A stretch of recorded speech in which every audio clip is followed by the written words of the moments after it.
Welcome to the Second Syndicate, where we fight for the second. We're here tonight for our episode with Nephi Cole, who is the Director of Government Relations and State Affairs for the NSSF. I'm joined tonight with my co-host, Alicia Garcia, aka the Boomstick Babe. Hi, everybody. Glad to have you guys here tonight. Nephi, let's just get right into it. Hey, thank you for having me on the show. It's a pleasure to be here. Looks like you guys are doing some great things. I love seeing you grow. I love hearing about it, and I hear you guys are crushing it. So well done. It's Thank so you, nice Nephi. to see you, my We're friend. glad to have you, brother. So Well, I thank met you for having me. Nephi a couple years ago down at the Colorado State Capitol because I was so sick and tired of gun control, and Nephi was a consistent face fighting for gun rights. And of course, anybody who's on our team, we have to know each other. So it's been a wild ride. Yeah, every time we're down at the Capitol, we always see Nephi. He's always there. I think he has a secret hidden room somewhere at the Denver Capitol. Yeah, I wish I did. That'd make it a lot easier to sleep and eat at the Capitol. You know, it seems like whenever we're there, it's always firefighting. There's some massive thing, and a credit to Colorado. I think it's something that's unique. It's not a politically friendly state for the Second Amendment, but yet when these bills come up consistently, everybody packs the place. And so I think that your local organizations deserve a huge amount of credit for that. A lot of people don't know this about NSSF, but the National Shooting Sports Foundation, NSSF, we don't have that many members because NSSF the National Shooting Sports Foundation isn't something for people, it's for companies. Yes. And so our members are the 10,000 manufacturers, retailers, distributors of firearms, optics, ammunition. So it's companies like Vortex and Leupold and Aimpoint and Beretta and Glock and mom and pop gun shops or Shields and Cabela's. Spartan Defense. Well, thank you very much for being members of NSSF. And so we can't turn out that many people. If we looked at every FFL in Colorado and we said we need to get everybody to the Capitol, we're pulling from like 1,000. Yeah. Whereas when you're going to fight some of these bills, it pays to have boots on the ground, and that's where entities like RMGO, like NRA, like all of the others that have those members, that's where it's really important for them to put out those grassroots alerts and get those people there in person because it makes a difference. So speaking of grassroots, I just want to remind everybody out there that the Second Syndicate is a 501c4 nonprofit. So every donation, merch order, super chat, it goes directly into protecting and preserving the Second Amendment here in Colorado and across the country. So you're not just supporting our show, you're fueling the movement, you're keeping us here on the fight, in the fight with people like Nephi. So right now we're live on YouTube and X America News. So follow us on all platforms if you can at the Second Syndicate and share this broadcast so we can help boost the algorithm and get us out there into the interwebs to spread the movement and spread the information. Yeah, the Syndicate is everywhere, guys. Share our feed, follow us on all platforms. We are everywhere. Awesome. So I think we should just jump right on in. Nephi, do you want to give us a brief introduction about yourself before we start getting in some questions? Yeah, sure. So I'm the Director of Government Relations and State Affairs for NSSF, and there's actually a few of us with that title throughout the country, and we cover certain regions. And so the region that I'm primarily responsible for NSSF is all the political happenings in the Rockies and the Upper Midwest. And so that gives me everything from basically Idaho over to Wisconsin, and then from the Canadian border down to the Colorado border. So That's those a large states. region, Nephi. That probably Yeah. is one of the biggest regions out there, I would guess. We're all of our regions are that way, and it's just a matter of funding, right? Because we're a nonprofit also, and what you see is, everybody assumes that there's this juggernaut, massive money in the firearms industry, but it's really just small businesses. It's there isn't this huge windfall of cash to so we all do as much work as we possibly can. And so for me, that means, I have folks that I work with in Colorado, just like I do in Wyoming and in Idaho and the Dakotas.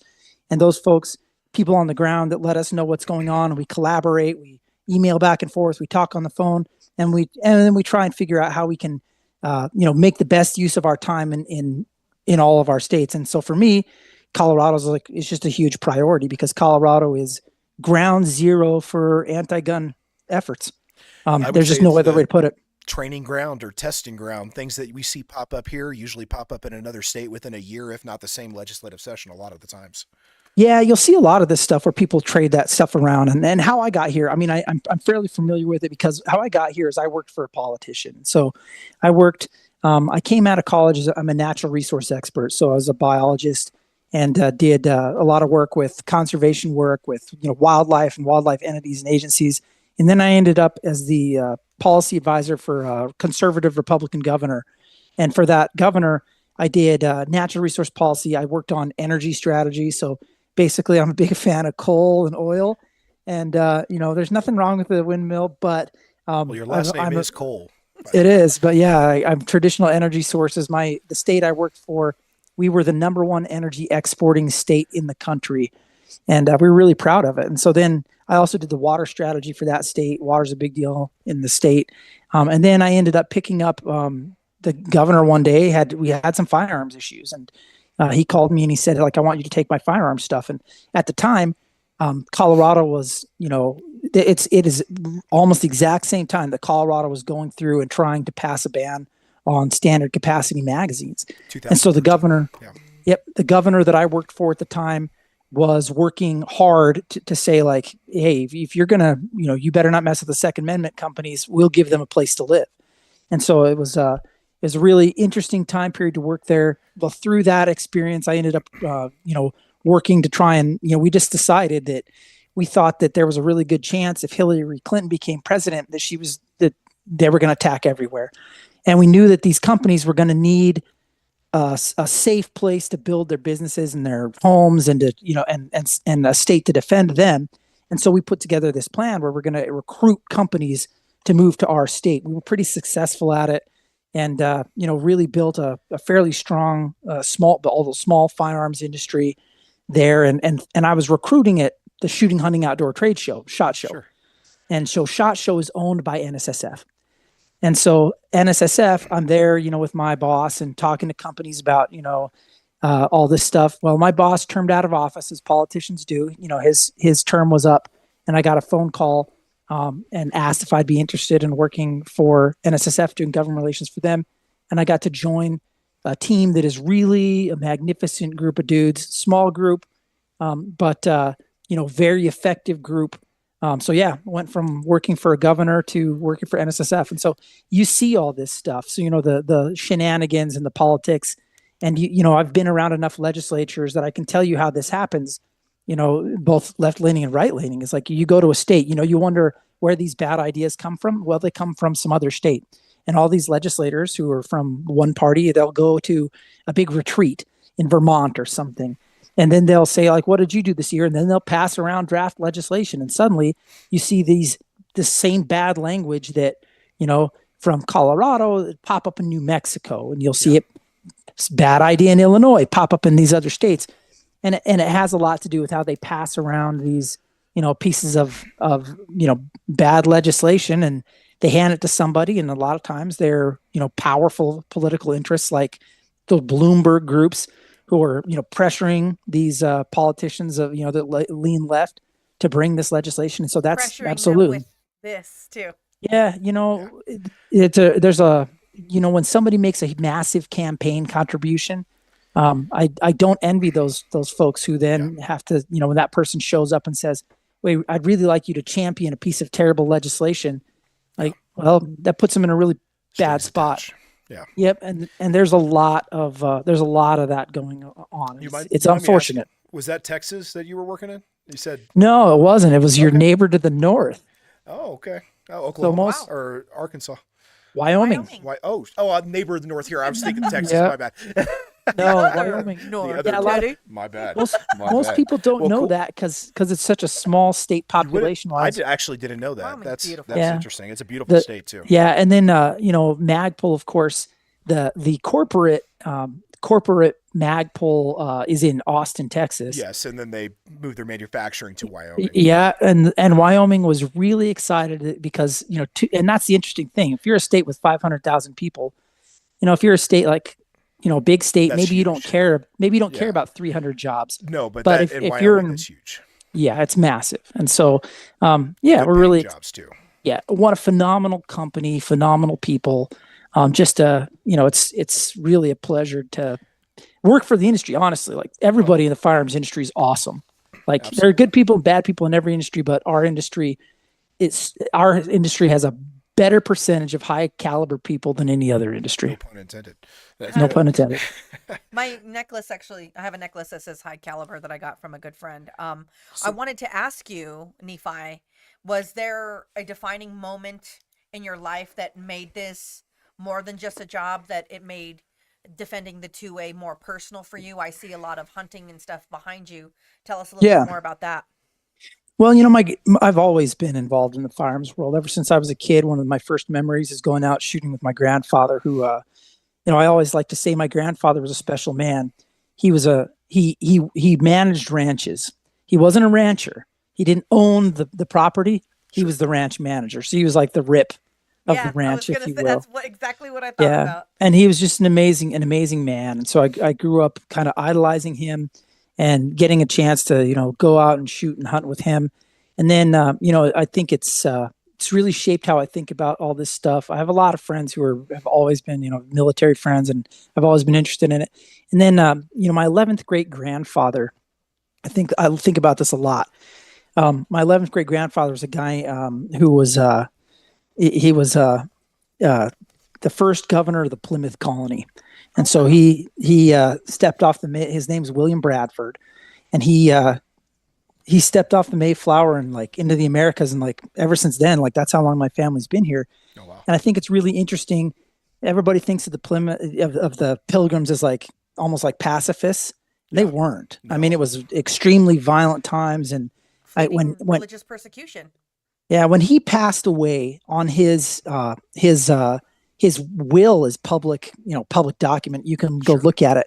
And in his will, he had a couple of, he had a blunderbuss, 3 muskets, 2 barrels for guns, a set of pistols, a sword. He had one of those, he had the metal hat and all this. And so you see that even pilgrims, from the very beginning, you want to know what they prize. These things were important to them. Being able to defend yourself, being armed was important to them. And I think, well, no one was really coming to help back then. No, in the Pilgrim days, and they still aren't. And on his tombstone, there's an inscription on his tombstone. It says, "Qua parcis difficilmente adepti sunt noli terpiter relinquere," and it's Latin, and it means it's too much Latin for me to recognize. Yeah, it means what your forefathers have gained through hardship, don't give away lightly. Oh, wow. And that's always teach that to these kids now. That's a really good quote. I like that. Mm-hmm. And that's me. That's what I feel like. These things that these rights that that we have really suffered for, bled for over generations. You can't just watch these things go. And there's a certain, the 2A fight it's a good versus evil fight. Whenever you have a group of people that are coming in, their goal is to take away a fundamental right. And I don't care what the fundamental right is, pick your right. Yeah. But these are rights that belong to anybody. They're God-given when you are born. Yeah, God-given. And when somebody shows up to take that away, that's straight up good versus evil. And that's really easy to get behind the good guys on that one, is to say no, I believe strongly in choice. I believe strongly in an individual's right to determine their own direction. And when people are trying to take away ultimately your ability, your self-defense, whatever you want to call it, whether it's defending your nation, whether it's defending your neighborhood, whether it's defending your house or your person, all these things, the people that are trying to take that away, it's simply wrong. And so it's really easy to get behind working for an organization whose goal is to preserve your right to make that decision for yourself. And I love working for NSSF. It's a privilege. Well, I appreciate that, and I appreciate seeing you and your buddy John down at the Capitol all the time. I'm more than honest when it comes to the audience, and I want you guys to know, I have not been easy on Nephi. I have grilled him. I have asked him for the truth. I have asked him for hard truths. I have asked a lot of him, and he has always been forthright with me, and he's always been honest with me, and I really appreciate that, because you come into this and you think that you know everything, and you have this passion to fight, but politics is a dirty business, and you have to talk to people that you don't like, and you have to be willing to have very, very difficult conversations with people that could care less about you. And it's really taught me a lot of things, and you're one of the people that have always been consistent, so thank you so much for that. Yeah, Well, I appreciate it. Speaking of opposition, people that are trying to take away our rights, we will be debuting a new shirt called Mom's Demand Ammo coming to our store very soon. I'll let Alicia talk about our new merch store. We've been working on it here for a little bit, but we have some designs that we came up with. If you want to tell the audience a little bit about it here. So Teddy is putting me on the spot. Today we were like, we don't have any merch. We don't have anything that we can do for people to support us. People always say I have a really cool logo. So we have a couple shirts that you don't see on the website yet, but you can go to Bonfire. It is a really cool website that I've used before. We are a 501c4, everyone. So don't forget, this show is powered by patriots like you. This merch is for people like you. So your support keeps us fighting in your rights in the Capitol, in the courtrooms, in the communities. So donate, shop the merch, drop a super chat if you can. Head over to thesecondsyndicate.com, become a member. We're going to have some really cool merch that we're going to drop probably in the next hour or so after the show, because Teddy is on me about it. Yeah, Mom's Demand Ammo. We have our Gun Salesman of the Year with Tom Sullivan on it, and we have our Wanted for Treason Governor Polis shirt coming out. So we'll definitely have some cool merch for you guys to be able to purchase and be able, and those proceeds will go towards the Second Amendment, guys. We just we're getting that brand out there, and we're keeping the fight. So it's time to have some fun. Moving on at the into behest our of others. Next segment here, about a little bit more firearm industry specific, Nephi. So Yeah. What are the biggest threats facing the firearms industry right now that people may not be aware of or may not be seeing? What's the biggest threat to our 2A rights behind the scenes, so to speak? So it's a great question, and I'm glad you said behind the scenes. I think that for a lot of us, I'm actually waiting. I'm thoroughly convinced, I believe to be so, that as soon as the Supreme Court picks up one of these cases they're not, they keep saying they're not ripe yet, but as soon as they grant cert to either, it's not going to matter whether it's a mag ban or whether it's a gun ban, they're going to all go away. I truly believe that, because the writings on the wall, they're not constitutional. So when people are banned, there's none of them hold water. These are all items that are in common use for lawful purposes. They're clearly protected by the text and by the spirit of the Second Amendment. And so it's only a matter of time. So I think we need to keep fighting that battle. But I think one of the reasons you're seeing all these bills get crazier and crazier is because I think that the advocates of the anti-gun world know that it's only a matter of time. So they can throw all this garbage against the wall because I think that they know that it doesn't matter what they say that they're going to ban. It's garbage anyway, and the Supreme Court's going to say that and get rid of it. That's what I believe. That said, I think that the thing that we need to worry about, here's what you don't see. The stuff that you need to worry about is banking. So it's am I talking too long? Do you have a break coming up? No, you're good. Okay, good. The show is about you. One thing I do want to announce is we just had a $50 super chat. By the way, thank you, Robert Rizzo. Woo-hoo! We appreciate you, big guy. Thanks Round for of watching tonight. applause. I think for a $50 super chat, at some point I'm going to get shot with a water gun. I don't know where it's going to come from. What's going to happen, but I have a feeling it's going to happen. $50 is it's coming. Okay, I was told it's coming. So yeah. Get Alicia. I think she deserves it. Oh God. Okay. What you guys need to look at is you need to look at third-party discrimination. So third-party discrimination was already occurring. It started under the Clinton administration. It was perpetuated under the Obama administration. And what that is, like Operation Choke Point, right? Yes, we were going to mention Operation Choke Point. Thank you for bringing that up. Operation Choke Point was an effort where they, behind the scenes, what they realized is they can't take away your rights. It's unconstitutional. So instead, behind the scenes, they tried to take away ability to do business. Yes. And so what they did is they targeted certain businesses and tried to remove their access to the banking and credit industry. And by doing so, the idea is if Sig Sauer can't get a loan to make guns, then you can't buy guns from Sig Sauer. Yes. And so that's the whole purpose behind this. And they did that. They got found out and slapped on the hand. The Trump administration, largely undid that.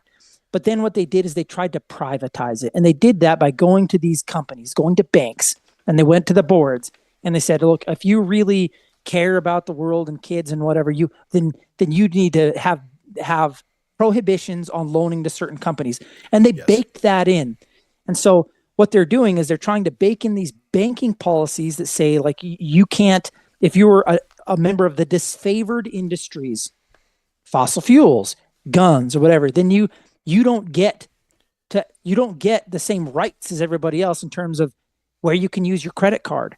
Can you have a bank account? Yeah, and this is stop the financial ability for companies to be able to get money for a mill to manufacture, to get property, to be able to pay their rent, to be able to pay their employees. I mean, it's just a really insidious way to basically try and force people out of business by taking away their access to something that businesses have to have, access to finance.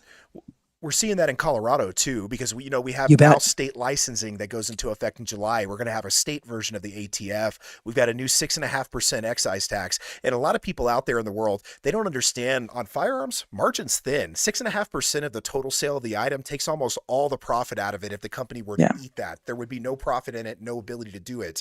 Then we have things like the semi-automatic ban that's going into effect next year that they just passed here in Colorado. That's going to make it, I mean, that bans the majority of people's business here. It's trying to take the industry out completely. And the majority of firearms are semi-automatics that are magazine fed. And they're clearly protected by the Second Amendment. And so, these are challenging issues.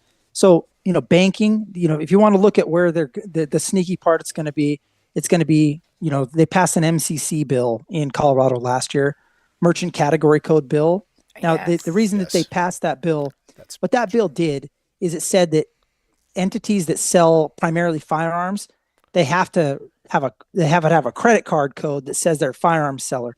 The reason that they did that is because they want Visa then to deny. Yes. Yeah. And we've actually been seeing that on the storefronts with certain people's banks, smaller banks especially, with their debit cards getting declined because it's a gun transaction, and they can see that on the banking side. Yeah. And that's a big issue. Sorry, we just got another donation from Zack Attack. Thank you, Zack Attack. Sorry about that. Thank you, Zack Attack. We appreciate you. Not about the credit card. It's all good. It's something that we have to be vigilant on. It's something we have to fight. Because and here's the best way to do it. It's some of these states. What we've done in Colorado tries to pass a bill that says you can track MCCs. Last year we went to 18 states and NSSF and passed a bill banning it. And so what that did is it made it impossible for them to have a national effort at that. And so if you look at every state surrounding Colorado, you can't do that. You can't track people's. Yeah. And so, but what does NSSF do? Well, we work with, we lobby Visa, we lobby American Express and like these other companies, and they don't, they're not going to do it. Yeah. And so they're saying like, no, we have no interest in being the comptrollers for somebody's, for these efforts. And if we don't do that as entities, us, you, if we don't talk to those people and say, no, don't do it, then, it's the squeaky wheel. If we let the squeaky wheel be the Moms Demand Action group, and those are the only people that they hear from, then they're going to try and pass this type of legislation that ultimately, there's a strategy to it for them to try and get us by, death by 1,000 cuts. And so we need to fight those. So woke banking. And the Trump administration has been all over this. They've been awesome on it. Insurance, so any of these basic fundamental things, they're going to try and deny firearms entities access to these, how about, you'll know this one well.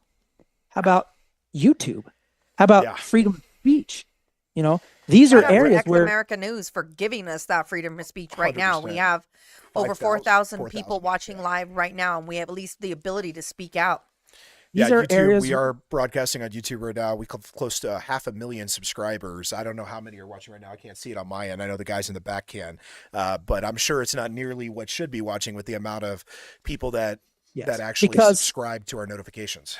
Because the wokeism there, right, is like the woke few who have decided that they were going to make rules, and those rules are just made as stumbling blocks to try and catch belief systems that they don't agree with. In this case, the Second Amendment, and try and just like they're trying to push you out of being able to have access to your voice, they try and do that with people's bank accounts too. Yeah. And so that's what we need to be watching, because we're going to win the hardware issue.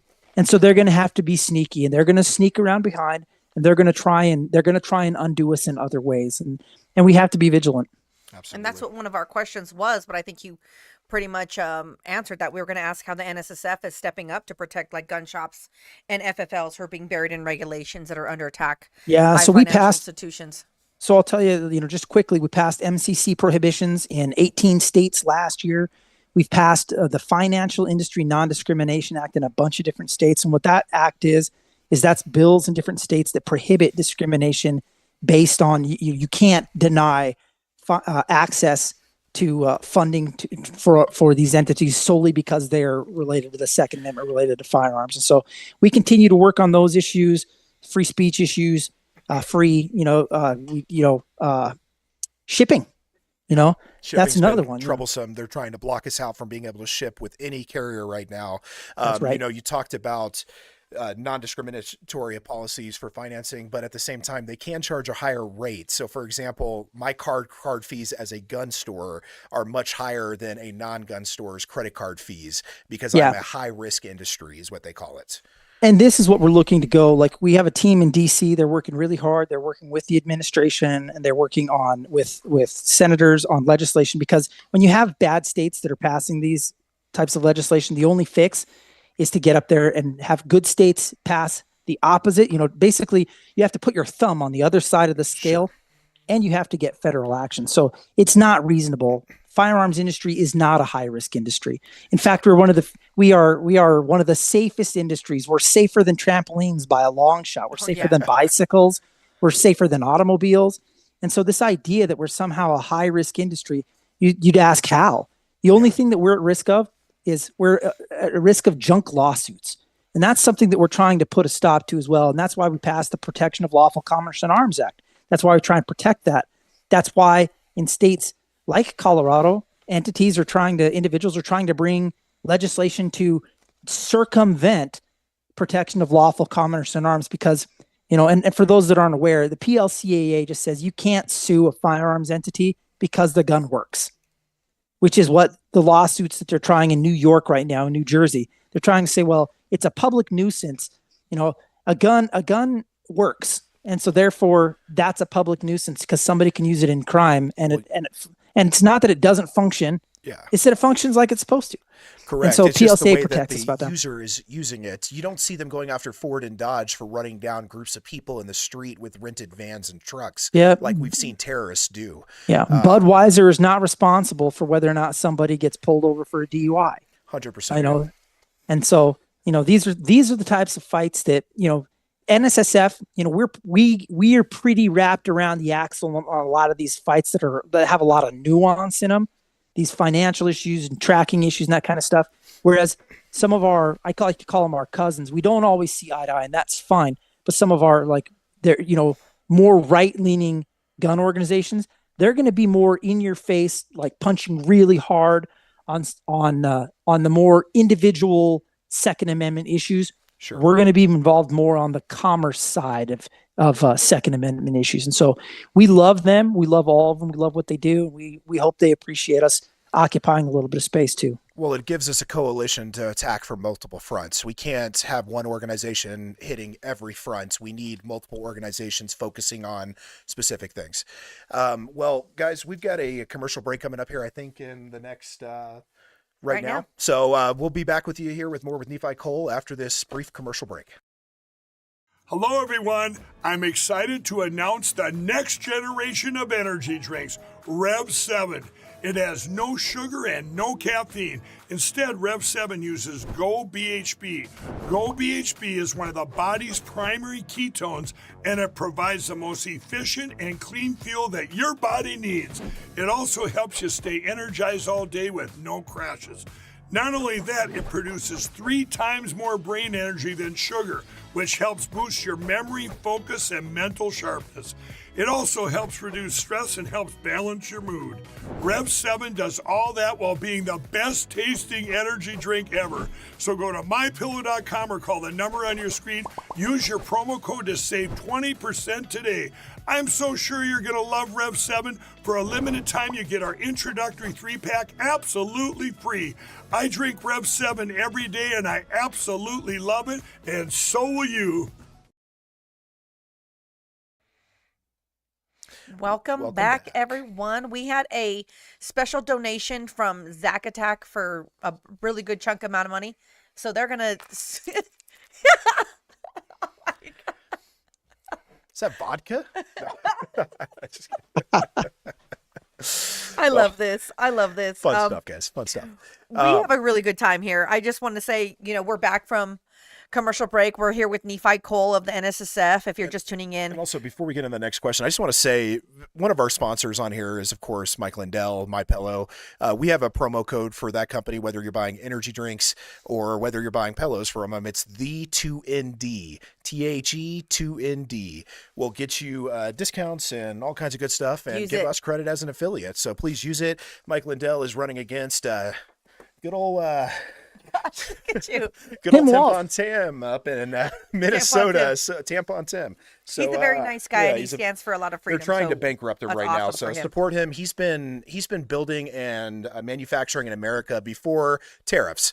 He believes in this country, and his company provides a lot of good jobs to Americans out there. So, and his pillows are really comfortable. Actually, I have a couple of them in my house, and they're really, really good. If you don't have one, you got to have one because they are literally the best pillows. So they really are. And I'm one of those people that's like, I'm a TJ Maxx shopping kind of chick. I don't really like paying full price for stuff. And my best friend bought a new house and he put all my pillows in his house. And I was like, oh my God. I was like, I need these now. Yeah. You had to go get a good pillow. And also the next $50 or above super chat, Alicia is getting the water gun, not me. So. You guys are so messed up. We have another question from the Peanut Gallery for you, Nephi. It says, what kind of unity or division exists inside of the firearm industry when it comes to the defending the 2A rights? So that's a really great question. And I think that within the industry, I would say that honestly, the industry is very united. So the industry itself. So when you're talking about the companies, there's a little bit of, there's a little bit of jealousy. So you'll get, there's a company I know of that makes, they make really good ARs. They're on the East Coast. They make a lot of lowers and stuff like that. And everybody loves them. They don't just make ARs. They make a great, AK platform rifles and stuff too. I know exactly who you're talking about. So they like to really raise the flag on the Second Amendment stuff. And so sometimes they'll poke people in the eye and be like, well, but I mean, that's all. At the end of the day, I would tell you that every one of these companies, they all, they didn't think that one company disliked the ATF enough. And the issue is all these companies are doing the same stuff. They're all having to jump through the exact same hoops, and they're all ultimately working in the same direction. They're pulling the same way. So I think we have to be okay with the fact that some of our companies are going to just be more vocal about it. Typically those, smaller companies. Your larger companies, though, like those companies, the biggest companies in the world in terms of firearms, are actively putting money towards the Second Amendment fight. They're paying for they're paying for the soldiers on the ground to do the fighting. And I'd say that the industry, 100%, there's nobody in the industry that wants us to give up on the fight. There's nobody in the industry that's saying, "Hey, let's strike a deal. Let's freeze somebody out." I will tell you that's interesting. Anyway. No, there was an anti-gun guy, like a guy who used to work for a company in the industry that went and wrote a book, and that guy, I don't have a lot of respect for that, but it was an anti-gun book like that guy made a bunch of claims about like, well, the people in the industry are, we're divided on, we're not, Now that said, your Second Amendment groups, you have something else going on entirely. Yeah. Which is there are a lot of groups that are there's the old vanguard, right? The groups that have been around forever. And, when they slipped a little bit, when they run into tough times, it gives an opportunity for somebody else to jump up and say, well, maybe we could do a better job.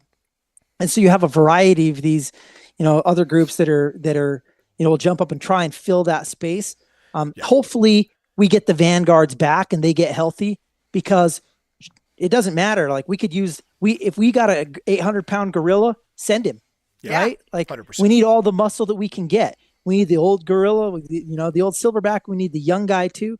And so all of these groups, they're all extremely valuable. And the challenge is that if you have a couple of groups that are trying to occupy the same space in terms of your dollar, sometimes, they'll feud. We've definitely seen a lot of that, especially during this legislative session. But yeah. Well, here's the important thing for everybody to remember. We all are on the same team. Indeed. And as far as I'm concerned, join all of them. There's no problem with you, getting a membership to one and a membership to the other. I will say, vet those memberships, though, and vet who you're giving your money to, because there's a lot of organizations out there, especially on the national scene. Now, NSSF, I've seen you at the website. Oh, $50 super chat. Alicia got squirted. All right, awesome. But there's a lot of I lost my train of thought. Give me a sec. You're right. Lose my train of thought. So what Teddy was saying is, we see a lot of comments on our X account on Instagram saying, hey, talking about national I donate to organizations. this company and I donate to that company. And I want to say, I want to be a jerk. Everybody knows I'm a pretty loudmouth person. I don't really hold back, but there are some organizations that are doing a lot in the media. They throw a lot of events and they like to be the cool guys on the scene. But when it comes to being involved here in Colorado, we don't they see don't them have at the legislature like anybody we see Nephi here in Colorado. or- I don't see them. Nobody knows where they are. They don't have any state representatives. So it's like, we really, really need help here in Colorado. So there vet are those fake organizations. groups. There really are. There I are wouldn't groups. even say fake groups, because they do things on the national level. It's just that money is not spent here in their local here's states. what I'd say to be careful of. Vet your groups. I mean, you're entirely right. There are groups that have multiple state entities, and I'm not going to mention them on here, Sure. but we'll leave that out of this. but that, like, they don't show up during the sessions. No. Like they do an Instagram feed from their car driving down the road. Yep. And they talk about, like, they're in the fight or whatever, but like us more money. but they're not in the fight. Nope. I mean, we can mention some of the people we did see at the legislature this session. I mean, we saw RMGO, we saw CSSA, we saw NRA, we saw NSSF. Those are some If you're organizations showing, we did see. look for the people that are showing up. Look for the people that are showing up and support them. Support them how you can. And here's the funny thing I'll tell you about NSSF. You can like us because you guys, like, here's the funny thing. Like, you can't join our group. So for everybody, we tell them, like, hey, if you're a company, join us, because none of the other entities represent a company. But again, that's what we do. And our we don't collect money from individual memberships. We make, like, our lobbying efforts are just an auxiliary of being a member of NSSF. If you're a member of NSSF, it's just like, we have lobbyists for NSSF. That's what we do. We're not going out and seeking lobbying contributions. Sure. It's our job to represent the industry. Absolutely. But lots of credit to so many people that, again, we don't all see eye to eye, but Travis with NRA and Ian with RMGO, man, they're both on the ground and they're both going to war for your rights. They're not going to see eye to eye all the time. That's just fine. We don't need to see eye to eye all the time. In As long fact, as we're all fighting for the same cause, that's all that matters. if somebody can throw a jab and open up the window for somebody else's right hook, that's phenomenal. Absolutely. Celebrate it and appreciate that. Like, that's how we get this done. We get this done by having different voices, because sometimes different voices can talk to different legislatures. Absolutely. Well, we're not going to win this fight by ourselves. We need allies. We need to come together. We need to form an army. We need to be able to fight back collectively. And that's one of the things that we heard when Teddy, Rosie, and I were talking about creating the second syndicate. We said, we need an organization. We are of the people. We are the people of Colorado. We should start this organization and give people a place to call home. And, we had so many people say, well, RMGO already exists, CSSA already exists, the NRA already exists. I said, and guess what? We play nicely with all of those organizations, and we want to support all those. But there's we're kind people, of the glue holding a lot of those organizations together, trying to bring those organizations together as well. Very true. Yeah. But at the same time, there's going to be people that are going to resonate better with Teddy or me or Ian or Ava. the CSSA, Ava, Yeah. somebody. But it's like, let's give people options. The more people that we have in the fight, the more people that we can reach. Absolutely. Because honestly, we can't be everywhere all the time. No, and we when we first started doing this, and I'd go down we to the saw Capitol, we were we saw alone. this at the Capitol as well this legislative session. RMGO, CSSA was covering our flank. We were covering their flank. We worked very well together. It was great. And, unfortunately, we didn't win that battle, but We haven't won many. the war's not over. So we've got a long ways to go here. But I'm very thankful for the other people that are fighting with us. And one of the things that somebody said to me is like, oh, Ava made a video or Melissa made a video. Aren't you going to make your own video? I was like, absolutely not. They covered I it. don't want to waste my time. I'm thankful that we have them because now I don't have to do that part. We're not covering the same thing. I can refer them to Melissa. I can refer them because we're all friends. We work together. I want to see us all succeed. And Speaking of which, tonight. we'll have Ava next week on the show. Oh yeah, we will. Yeah. There's only so much bandwidth that an individual has or that an individual organization has. And you can't be everything to everybody. So, we should celebrate the fact that, 100%. somebody else, that's the direction that they want to go and they want to get excited about that group and supporting that group.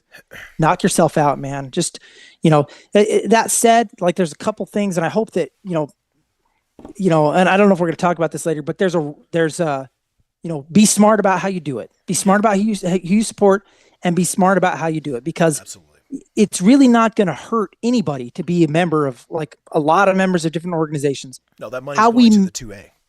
But how we message for those organizations, we can do harm. can. So You can, absolutely. so make sure that you're talking to your organization and that you're learning how to do it the right way. And I work for a politician, right? And I will tell you, working for again a conservative governor on a different issue, like we dealt with all sorts of issues. You get phone calls, we get these letters from the environmental groups who would send 5 gajillion form letters, try and get us. I think we lost you there, Nephi. We lost your audio. 1 second, guys. Nephi. We're having a technical difficulty. We'll have Nephi back in 1 sec. We lost your audio there. If you can hear us, brother. So I want to say but in the thank meantime, you we to Emily got, Rose Emma Rose and and Elizabeth. for 2 I like you $5 ladies so supers. much. You guys are Thank so you guys good. so Thank you much. for supporting us. I think we should both get scored for that, guys. Sorry, guys. Don't Whatever. you dare. Go ahead and get Alicia. Don't you dare. There you go. There we go. We got you back, brother. That's how you know that what I was about to tell you was super important. Was that when Bloomberg gets it? Yeah. That's how you know. They're cutting your audio feed over there, bud. Yeah. Welcome back, my friend. I don't remember what I was starting to talk to you about, but it was really important. We were talking about It was when you make that phone call. Yes. One respectful phone call, taking somebody out and having coffee with a legislator that you haven't, that represents you. That's just a massive investment in political economy, and I think that in Colorado, everybody's just getting much better at this, of calling a legislator and saying, hey, when we should start working these legislators is right now. Absolutely. It's not We got during the another session. Legislature coming up. We got another legislative session in Yep. 2026. Now we have 8 months to do the work. And what's the work right now? The work is figuring out who the representatives are. And like it is saying, hey, I'm your constituent. I'd love to meet you for coffee and talk with you about what's important. And you don't even need to know what legislation is going to come up. If you go out with them and buy and you can't buy them a coffee in Colorado, that's the funny part. But if you go out and drink coffee at the same table as them and visit with them and say, look, this is important to me. These are things that I care about. Here's what's going to happen. Next January, when somebody's considering a crazy piece of legislation, you're going to be able to walk into their office in the Capitol. They will remember you. And there's a chance that they will vote the right way. Yeah. It's not always going to happen, but it happens enough. It's always better to try sugar before you go to salt. And we've tried that with every legislative member that we have met with, discussed with this legislative session. There were a few, unfortunately, that were just lost causes. So we went to salt and we were able to successfully flip a vote. with someone in our local area here. We won't go into too much detail about that. Some of you guys know about that recall campaign, but it effectively worked. He switched his vote and voted against SB 003. Not that it changed the end result, but it was still one out of many votes that was necessary that needed to be flipped. Moving on to our next topic, though, here, Nephi, something that I want to talk to you about as an FFL. That's someone who, during all the amount of time that we've been speaking out against these anti-gun bills, had a snap on it, is the ATF's zero tolerance policy, which was recently overturned by the Trump administration. I wanted to talk about that, and I wanted to ask you about that. The Biden administration's zero tolerance policy on FFLs caused a lot of fear in the industry. How was the NSSF instrumental in fighting back and ultimately helping eliminate this? And what was the real world impact of that policy on dealers? Because, as you said, NSSF represents dealers, and you also do audit protection and things of that nature for your members. That's right. He was really excited to ask this question to you, by the way. We have a team of people that goes around and works with FFLs, and so a lot of you, who are, a lot of you know JC. Yep, JC so, and JB. Yep, who again, and we have those teams all over the nation going around and helping people with compliance.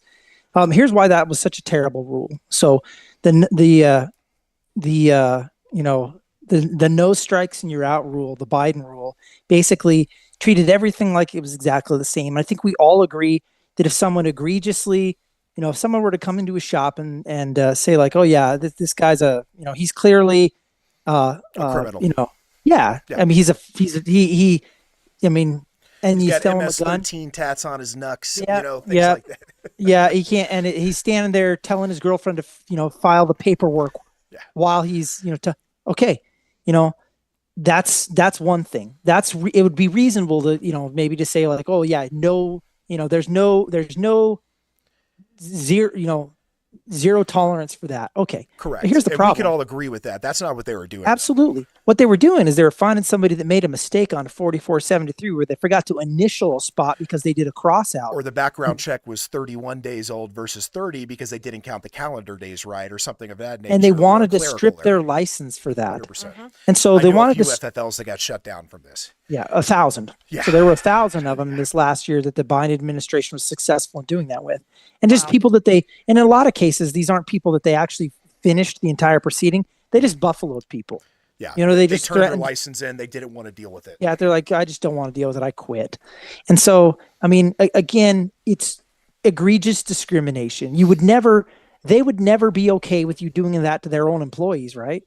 If you're like, well, you're an ATF employee. They're upset about that right now you're because fired. we're getting cracked down with all the foreign and illegal work that's getting out of here. Well, look at the double standard as well. For example, if you, owe the IRS money, they're going to charge you interest. But if they owe you money and they've had it for 3 years, they're not giving you interest on that money. They're sorry. They're sorry, but there's no responsibility. Yeah. Also, the big thing about the zero tolerance policy under Biden that a lot of people don't realize is it did not apply to the ATF making clerical errors and errors on their forms their side. So it was complete double standard. Yeah, and so what did we do about it? So it's been rescinded, and our team in DC, where we have a very strong DC team, has been in all the offices, and they were part of working to identify the acting director, new directors were on that all the time, and they were part of negotiating and pushing for that and lobbying, so that it's one of the first things that the Trump administration did. Yeah. And so we have a great team there, and that's what we do. That said, there actually aren't that many of us. Our government relations team for NSSF, I think we're like 12 people deep. Yeah. And that 12 people deep, like that's covering 50 states. 50 state legislatures. And then the other thing I do all of our Fish and Wildlife Agency stuff. So I'm going to, all those events. And then my specialty, because I work for a governor, is I go to all the governor's events. And so if you have a big get together where a bunch of governors are there, I'm going to show up at that event and then try, again, a lot of what we do, the same things that you need to do. So the same things that you need to do as individual citizens and entities is you use this off season right now. Yes, the sessions is over, but that just means that we have 8 months. Start sharpening your knives and cleaning your guns. No. You're exactly right. It's time for us to go and build the relationships that we need to be able to fight this battle again when this all starts back up, because it's not going away. And so what we have to do is make sure that we are talking to those elected officials, getting to know their staff, getting to know what their priorities are, sharing with them the information that, because ultimately, at the beginning I said this is good and evil thing. Yeah. It is. It's a battle of good and evil. And that also means it's a battle of truth versus not truth. Absolutely. And here's the one thing I know. The truth is on our side. 100%. And so for us, I was I don't know if you name's Nephi. I was a Mormon missionary for a couple of years. This is nothing more than missionary work. Sure. It's just finding people and telling the truth and teaching them the truth. And people may not like the truth at first. It might be contrary to what they want to hear. But if you find people and teach people the truth, you're gonna win converts. And that's what all this is about. It's about us going in and finding those people and making converts and making sure that they hear our message, because when they hear the message, the truth is on our side. This is good versus evil. We're the good guys. And so, sir. White hats. and we can bring people with us, because you know what? They don't want to be on the losing side either. They don't want to be the bad guys. They are the bad guys, but there aren't too many of them. There's at least one I can think of, but there aren't too many that are just straight up evil. But maybe there's one. So, You're much more kind than me, Nephi. Let us know later. We'll make a shirt for that, Nephi. Shout out maybe to you already Tucker. have. Tucker donated $5. Yeah, my Thank you adopted so son, much. Tucker. Thank you, Tucker. We miss you. Well, again, you guys are doing great work, and that's the thing that everybody needs to realize. I hear a lot of people. I see a lot of people who are disappointed with Colorado, and what I will tell you. Here's nobody wants to hear, the fight is alive and well in Colorado. Well, Yep. And as much as we don't like it, I'll tell you, Michael Bloomberg is very upset with the returns he is getting on his investment in Colorado. 100%. Because they lost seats this last election. Because we are winning battles. Yes, sir. We are winning the war. We may be losing battles occasionally. Correct. But the reality is, if you look at the legislative makeup, we do this all the states. Colorado's a super majority minus one vote of being able to do whatever they want. Absolutely. The Second Amendment groups have crushed it in Colorado over the last 3 to 4 years. I can't think of another group of people that has been more successful with worse odds than the gun community in Colorado. And I know that everybody's depressed, but don't get depressed. Well, we're winning this. The Wild West and we're going to win in the end. Well in Colorado. I appreciate that. I really do, because we're beat up and we're tired, and I know you know that. You see what we go through, but I do want to say thank you, not only to you, but to everybody that has come through, the people that donate, the people that are watching our show right now, because we are getting stronger. We are gaining momentum, and I'm in this to win this. And this has brought me the most beautiful people in my life. Like Nephi, when you met me, I was just a irritated citizen who had no idea what she was doing. And I was like, what can I do? How do I do something? But I need to do something. And now we have a show where 4,000 people are watching nationally to bring attention to what is going on in Colorado. So growth happens, and it's not the speed, it's the direction. And I want people to remember that. And that leads me to another question that we wanted to ask you. Into our next segment. Okay. Yeah. Well, you obviously have been in the trenches across the country when it comes to the gunfight, and Colorado has basically, like we said earlier, has become ground zero for anti-gun legislation. So from your vantage point, how significant is Colorado in the national battle for the Second Amendment? It's critical. It's one of the top, it may be the most important state. And the reason is because, you have certain states there's certain states where you just expect bad things from those states. And so you're always going to get, ridiculous legislation out of the state of New York. We know that. But because everybody knows that, nobody looks at them as an example of the direction that they should go. The reason that Colorado is important is because Colorado, once upon a time, used to be people considered it purple, right? And so within Colorado, you have the opportunity where people are going to try and pass legislation in Colorado that they're going to try and sell then to other Democrats and say like, oh yeah, they did it in Colorado and Colorado's kind of moderate, so you should do that here. Well, it's just not the case. You know, these bills, you know, look at Senate Bill 3 that they passed, you know. Yeah, that, it was a partisan passed bill, and not even yeah, the entire party was on board. It's a Frankenstein of what they wanted. But at the same time, why would they try and bring that in Colorado? Well, it's because when they looked in Colorado and they looked at after the results of the last election, I guarantee you that on the wall. The left wing said, well, we got our butts kicked in the election. Donald Trump's going to be president. Where do we have the muscle to really pass something egregious? And they looked at Colorado. Mm-hmm. That's why Colorado has to be you cannot give up on Colorado, because they will see Colorado as an opportunity. They'll see it as a place where they can pass stuff. And why would they want to pass it here? Because just like we worked MCC legislation, we got it in one state and then we moved to the next, they're going to look at Colorado and they're going to say, well, if I could pass in Colorado, maybe I can sneak it in some other state. And that's why you just can't afford to give up the battle. What up, Big T? Timber, See you out there, Big Timber. Good to see you, brother. All right. So, Nephi, what lessons have you learned from the battle here in Colorado, and how can activists, retailers, everyday gun owners better organize to prepare for what's coming, for what we see happening here in the United States, not just here in Colorado?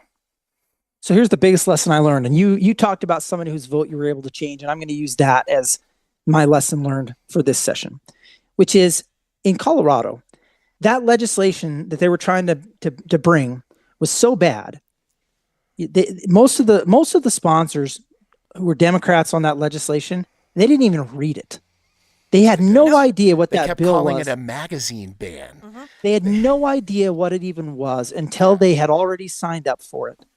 And so here's what I discovered. A bunch of those people were like, they wanted nothing to do with it when they figured out what it was. They were stung enough from last year and what happened in some of the primaries and stuff. They're like, we don't want anything to do with this bill. So they were lied to in order to get them onto that bill. And they were sorry that they were on it. These are Democrats who didn't want anything to do with it, and they were sorry that they were even a part of it. Yeah, they felt bamboozled. With the state senator here in our area. And here's what Yeah, they were a sponsor. They took their name off as a sponsor once they read the bill. They don't want anything to do with this anymore. They're done with it. And so here's what I know. Give them a place to be done with it. You know, don't put them all in the same bucket. Don't say everybody to get out of it. Don't say everybody with a D next to their name is the bad guy. Realize that there's a contingent there that doesn't want anything to do with this issue anymore. Since you give them the a space. Break coming up here, but since you mentioned that, during one of our rallies that we held up at the Capitol, we actually had someone who was running for a Democrat. I think, was it a Congress position or a state rep? He for state Senate. senator. State senator. For Senate. He is running for state Senate, and he is a Democrat, and he was extremely pro-gun. He actually spoke at our rally against the bill that they were trying to pass. What was it? Dennis Shum. Dennis Shum, I believe, out of Trinidad. Was it Trinidad? I think it's Los Alamos County. I'm from Trinidad. That's what it is. Yes, absolutely. So, I mean, it's not everybody in the Democratic Party. It really isn't. I mean, don't get me wrong, it's the majority, but there are people in that party that are more reasonable. Unfortunately, they just have to have a way to back out and not support these bills. You have to give them the ability to do what's right. On that note, we are going to take another commercial break from a word from our sponsors, and we will return shortly with some more words from Nephi Cole of the NSSF. We'll be back with you in a moment.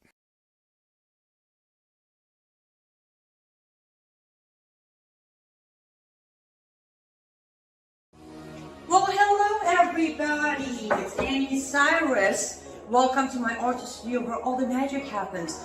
This is the station for painting, and that is the station for all the resin art I do. If you want to check out my art, all you gotta do is go to lutfstudio.com.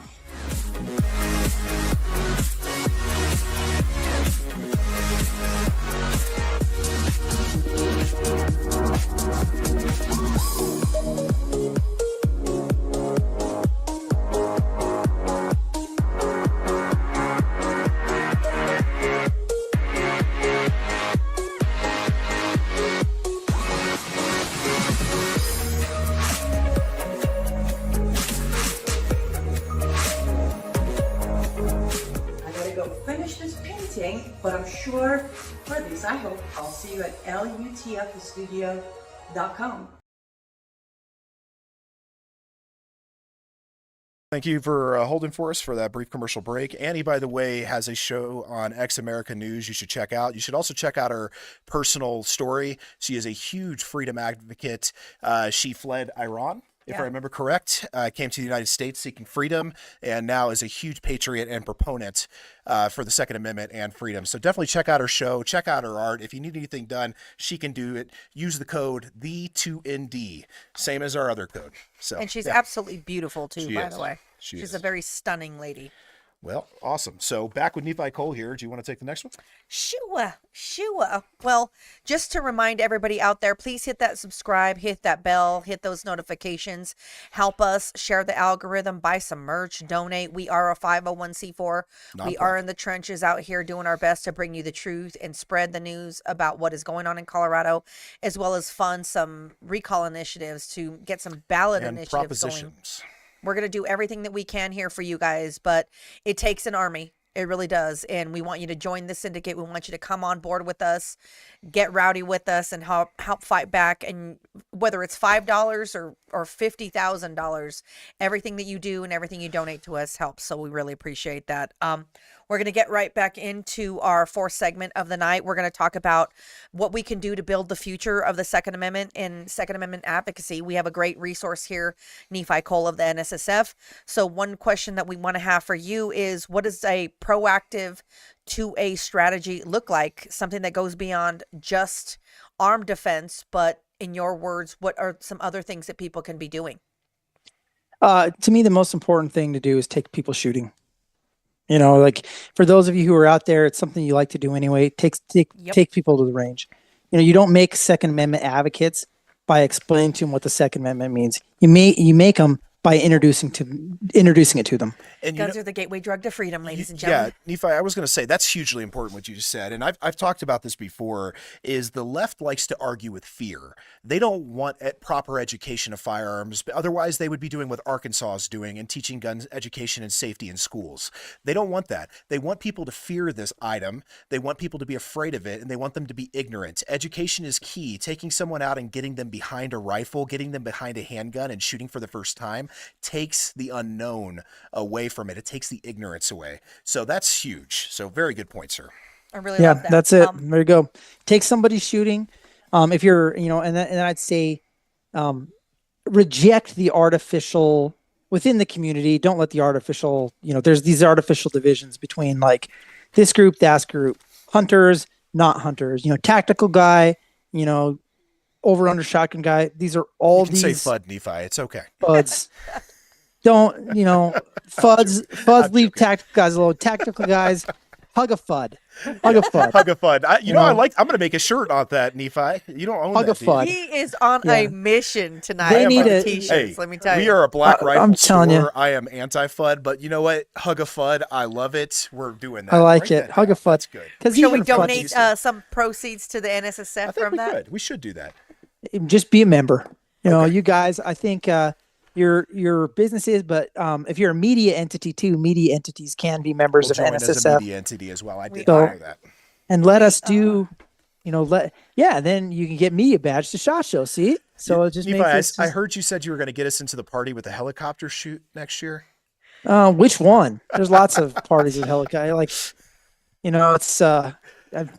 I'm just tired of helicopters. They're so boring now. Shooting from helicopters is so Oh, passe. excuse me. Oh, you got to have your gee pinky up whiz. when You you got do some- that, buddy. Dirt on your shoulder there. So another question that we have for you, Nephi, is how do we win back the messaging war, especially with younger voters and suburban Americans who may not understand the gun community but still believe in freedom? Because there's a huge effort right now to censor our movement. So I think I actually think it's going to keep getting better over the next 3 to 4 years because I don't think people are going to tolerate it anymore. I think that they've seen the discrimination.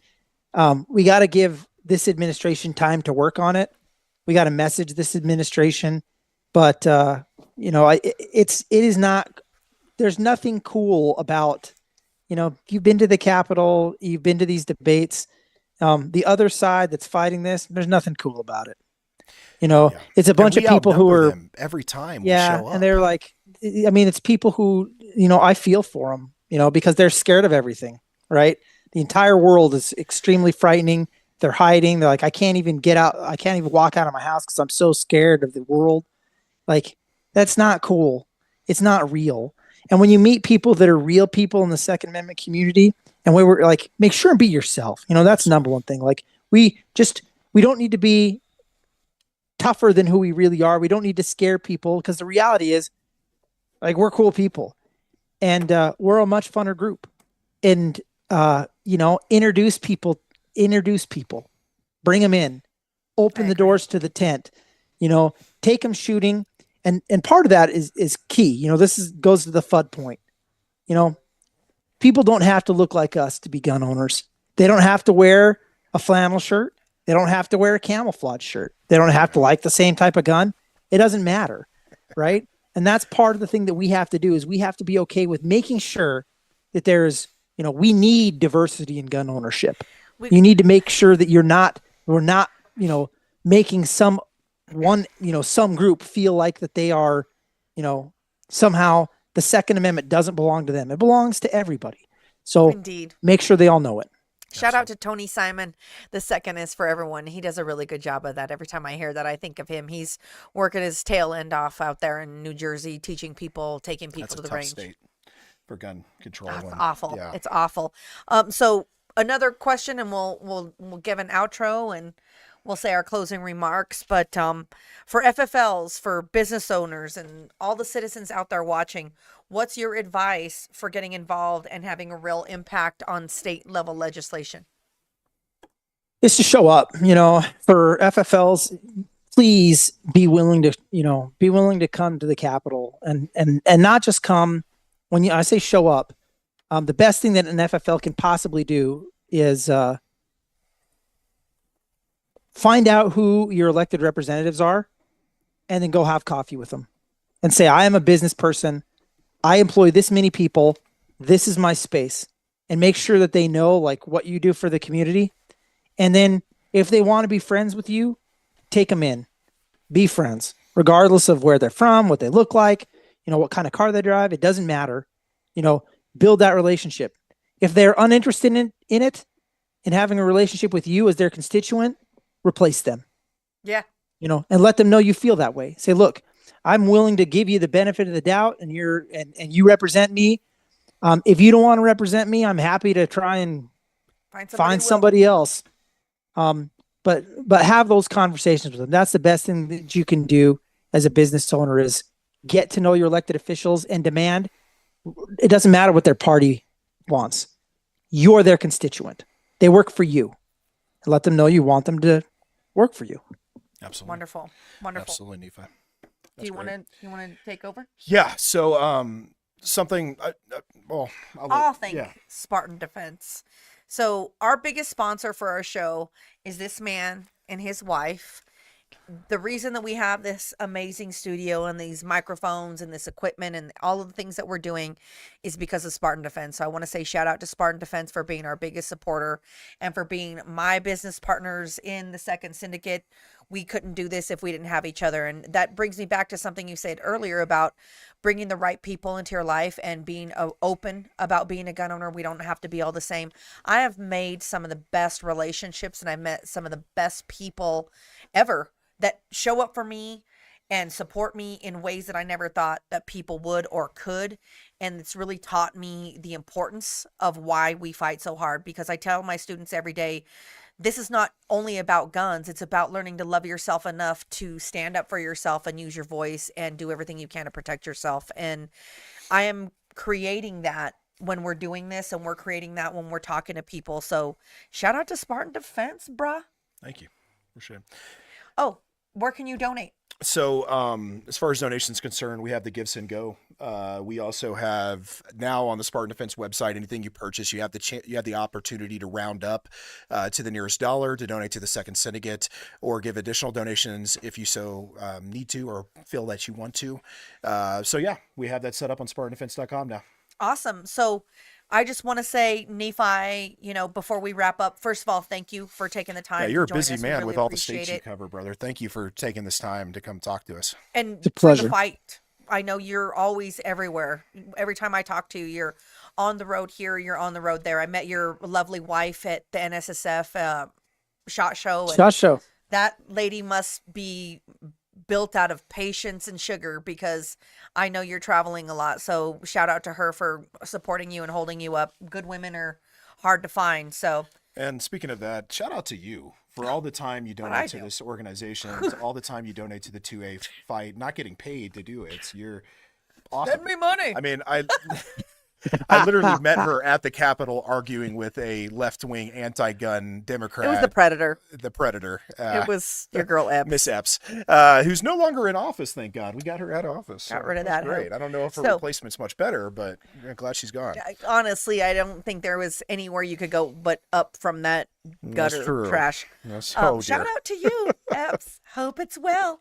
Oh, God. So yeah, tell folks, Nephi, where they can find your podcast. I think it's called Your Mountain, and how to follow your work with the NSSF.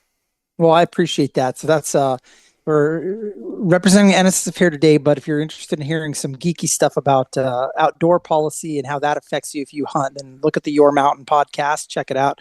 Any place you can find a podcast. And in terms of NSSF, go to nssf.org. And so we've got a big web presence. And please feel free to, like, if there's something with our logo on it, informational materials, please share it. Yeah, we added that to the Tweet it, share it. We're not perfect, but we're trying really hard to do good work and then give people bullets for the battle.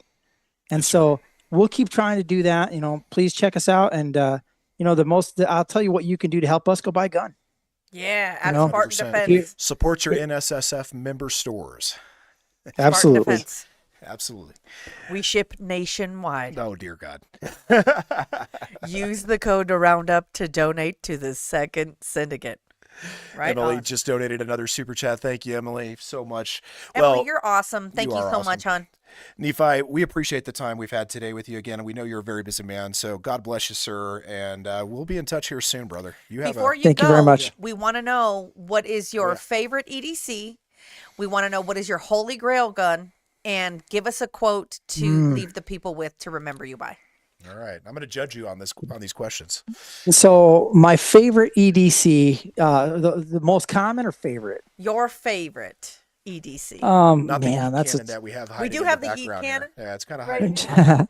To tell you the truth, I carry I carry 365 all the time. Everybody is. 365, Man. and I'm like, and Are you I'm going really, macro XL? What's your choice? I'm one of the originals. Oh, Like, I'm so 365 angry. standard. Yeah, one of the guys, Gangsta. like there's a very famous dude who works with that company, who I went to one of his classes. He's a really good friend of mine, who I'm gonna leave his name out, so it doesn't sound like I'm name dropping. But man, the first day I saw him, he had one of those, and he had the slide milled, Yeah. and he had a dot on that thing. I was so mad because I was like, "You got to be kidding me!" So I've got this one, right? And then you're telling me, they're improving it. And the reason I like that gun so much is because it's so small. Like, I literally carry that gun all the time. T-shirts, suits, appendix all the time. And He's an nobody, appendix guy. All right. yeah, and nobody knows. That, you know why I'm appendix guy? Because, like, I know dudes Because who, for a living, you're thin. You're not big like me. That's why. I know dudes, all the most dangerous men in the world that I know, Yeah. All carry appendix. like, Carry an they appendix. all carry appendix. And so I'm like, well, man, if it works for some guy who, like, actually makes is sense. like, I'm not that guy, but that guy is that guy. And so anyway, yeah, I like that gun. So the Holy Grail, man, the Holy Grail is really No tough. 'cause price matters. No price Whatever you matters. want. No Price matters. category There's no matters. It could there's no be limits. rifle, pistol, shotgun. It doesn't matter. Full auto. What are you You're- choosing? What's it gonna be? I wouldn't mind having a 50 cal, Okay. like an M2, just because the other stuff, like, I really, The I'm, Madusi? might as well. I mean, you said I could, as soon as Might you as said I could have a well, machine gun, because I really like long range rifles, and I have some really good ones from companies that I love. I love the guys at, Gunworks, and And so like, and I love good handguns. Staccato makes some beautiful stuff. They And do. like, We sell a lot of Staccato. man, really nice 2011s. I love. And then, bolt guns that can bolt guns that make it stupid easy to shoot at incredible distances. I love. Like and that, so, like my little Accuracy International peeking out back there. Yep. And I love ARs, but I have a couple, like there's a company called Wyoming Arms that makes these. It was making like some really high end, custom gas guns. I love those. And like, I'm lucky because I work in the industry, and my wife, as you've mentioned, is very patient. And if I really like a gun, she'll let me work it off. So she'll let me go find them. So I'm a big fan of guns. And I also, though, so I just thought of this, and this is what I should have said. I just got from a pre D-Day M1 Garand. Oh, nice. Oh man, And so, that's dope. oh yeah, it's awesome. And so maybe I need like a pre D-Day 1911 too, to like add to that collection. You should find That'd be awesome. So for me, like when it comes to 1911s, my holy grail, Singer Sewing Machine 1911, the Singer 1911s that were made by the sewing machine company back during the war. Yeah, just super cool. I love everything about the firearms industry, the people that are involved in it. Nothing is more American than a rifle. Yes, sir. Just God like, like Cuba has cigars and France has wines, the rifle is ours. It's uniquely American. We make the best in the world, we always have. And so it's something we should be very proud of. I think that's a quote to leave off of, that there's 100%. nothing more American than a rifle. I love that. We love it. You're just dropping all kinds of quotes and ideas on us today, aren't you? Well, I'm trying. Well, to My our best. viewers, we appreciate you joining us tonight. This just isn't a show. Like we say to you guys, we are on the front line out here. We do go down to the Capitol. We do fight. We do help coordinate lobbying efforts and recall efforts and ballot initiatives. We also work directly with the Colorado Federal Firearms Licensee Association. Teddy is the vice president of that. I am the secretary of that. I've actually seen many meetings that are in negotiations, and Nephi's in there, and he's grilling these people, and he's giving them hell, and he's asking and saying really pertinent things. So he's in there in the fight with us. He's the common sense in the room. I actually, just on a side note, I was in one of those meetings not too long ago, a couple months back, when we were talking about the new permitting process for FFLs, and you were making such good points to these people that they were like, well, I don't know. Well, we never thought of that. And you're like, well, how are you going to make laws and you haven't even considered A, B, C, D, E, N, F? And I was like, tell them, Nephi. They're still working on it. They're like, it's a lot of education to be done over there. Well, I don't think that they understand when they're making these laws that they're making laws based off of misinformation, stuff that's coming from every town. Off emotion. Oh, well, not only based on emotion, but lies. They're literally basing these things off of lies, and they're allowing big people like Bloomberg and every town to write these laws and bills and push them down people's throats. I think one of the biggest gasps I heard this legislative session in the Capitol building was our guest last week, Sheriff Royaball was in there, and they asked him straight up, were the guns that were used in the Club Q shooting obtained legally? And his answer was no. To which they were dumbfounded, and an audible gasp was heard in the room. But it went like this. It went right over their head. There was like a brief recess. They had to like reset. It was an interesting time because they were expecting a different answer. So they don't fight with the facts. They fight with emotion. And people who legally, this is a guarantee. Everybody who if they're watching your podcast right now, none of these people are a problem. No. Like this idea that, gun owners make the world dangerous. Nope. Anybody who legally can, if you can walk into a firearm store, you can, and there's classes of individuals. We've all agreed. The person that comes in the firearm store is not the one you need to worry about. None of them are. It's the one that drives and that's the stolen call through it. Yep. And they can't wrap their head around that. No, sir. Because that doesn't work for them. Because that doesn't ban any guns. Because Guns are already banned. All guns for all the like the groups that are the problem groups. And the They acts can't that they're buy any of committing them. are already illegal. Already illegal. And so that's not popular though, right? They don't want to hear that No, they because that's not politically powerful. And that's what they're really after. It's really about power. Oh, absolutely is. There's nothing about safety in any of these laws that they're passing. There's nothing about education or enrichment or knowledge. It's all about fear. It's all about restriction. It's all about taxing and taking and forcing people to be controlled with fear mongering and lies and trauma. And I don't think people really consider how important trauma is to this, because that's why you hear all the stuff on the news is to emotionally break people, to convince them to give their rights up, because they can't take them. We have to give it away. And by having these types of politicians that you're allowing to walk in these positions of power that don't care about you, you're allowing that to happen.